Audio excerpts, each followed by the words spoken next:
Serikali ya kaunti ya Masako kusala utongoi wa mwandu wa vinyendeti gavana wa kaunti no ne ambeze nzia imwe ya ukolania wako tuonde kelelo ne chakwa identifisia license ya mabiasala kaunti nino na kolela ataniria mukuo wako tambuka muno kwa license hii inenecessary minister wa Kinando Onesmus Kuyu ni wako le mabisala mekuikithia kana necessary ni yaila kukuwa mwenendo ndo bailete mate kumabinyia ikulia nende kunenga ibinda yela isi mabisala mekuikithia kana necessary ni ya dokumedua Betty Mwania nokutwalasa aine na itina wakwambisya walanyoki sioni cha mulolongo ukamba wa mavoko Minister Muvyani wa Kinando County ni ya Masako Onesmus Kuyu ni wamenda maofisa makanzo kutumia nzia mbailu ilama usukuma atandidia kuosa mavalua moma uya mateo tumia vinya. Wakati tunaenda kufanya hii enforcement, let it be done with humane face. Ifanywe na nini? Tujue tunadilu na binadamu, tusiende kuharas watu. Na pia nauliza wananchi wetu na wao wajitokezee walipe wasiseme wamekuwa harassed. Tuko pamoja. So hii program will roll out in all the 40 wards so that by end of this year tumemit revenue target yetu. Na kiavisa mwanene Muvyani Mike Otieno ni waelesia vata wa walaniota kuthengesia udhukumi kwa mwenendi vate kuthi mwendo mwasa kuukwata kana kuivia mavalua maudhukumi. We are here today flagging off our operation revenue machinani, one-stop shop.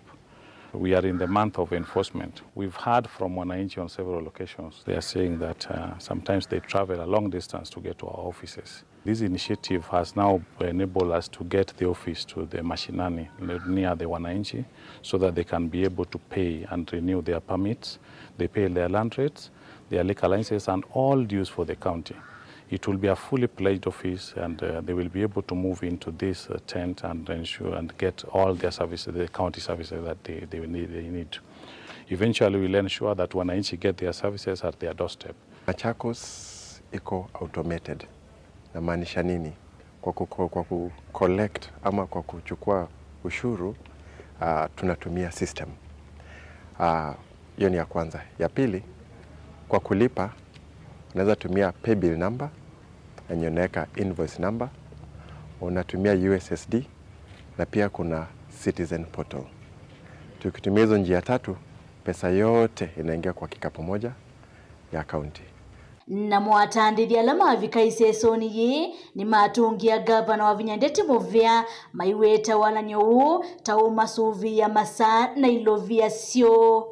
Mimi ni senior citizen wa Mrorongo na niko na biashara hapa Mrorongo. Mimi pia ni landlord na niko na biashara ya restaurant, na ningependa sana kuwashukuru sana our able governor Honorable Wavinya Ndeti kwa kutuletea hii huduma ya kulipa license kwa hii eneo letu la Mrorongo. Tulikuwa tunateseka sana, tukienda adhirifa tunatumia fare, tunatumia masaa yetu mingi, lakini leo tunataka kuwashukuru vile mnatuletea hii huduma hapa. Na pia vile mnaanza kufanya operation, tumeona hamjatuharass, mnatuchukua kama watu. Hapo pia tumewashukuru. License registrations zimeletwa mpaka nyumbani. Hakuna kulipa nauli, kitu cha kwanza. Hakuna harassments wakikuja kwenye biashara zetu kutujulisha. Wanatuelimisha kwanza umuhimu wa kupata license hizi kwa biashara na ambavyo tunaweza kuzipata kwa ukaribu hapa nyumbani. Walanyo wikwatiwa kwambiwa nthini wa ward cionthesi miongo ina county ni ya Masaku na kwa ile uthukumi kwa atandithia onthe. Ndilivotia vilingi wa mauvo Mutongoi TV nitawa Betty wa Mwania.